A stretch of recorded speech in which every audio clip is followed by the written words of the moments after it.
আমি আমার পোলারে দিনই শিক্ষা দেই নাই। আমি আমার পোলারে বড় করণের লাইগা খালি পড়ালেখাই করাইছি, দিনই শিক্ষা দেই নাই, আখলাকের শিক্ষা দেই নাই। 10-12টা কোচিং করাইছি, টিচার রেখা পড়াইছি, স্কুলে নিছি, মাদ্রাসায় নেই নাই, কোরআনের শিক্ষা তারে দেই নাই।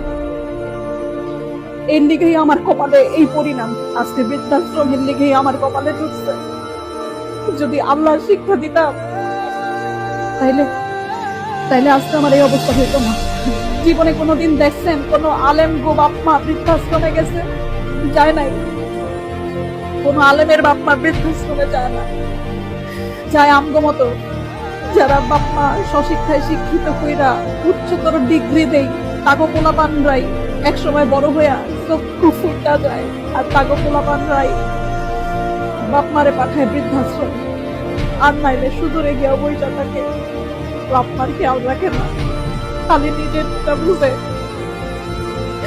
এটা একটা মায়ের আর্তনাদ, একটা মায়ের কথা। আপনারা এই ভুল করেন না যে ভুল আমি করছি।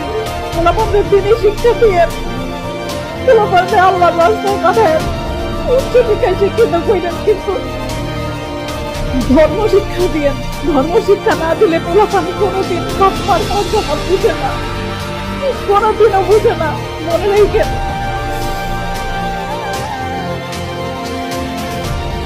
এই বুড়া বয়সে এখন বৃদ্ধাশ্রমে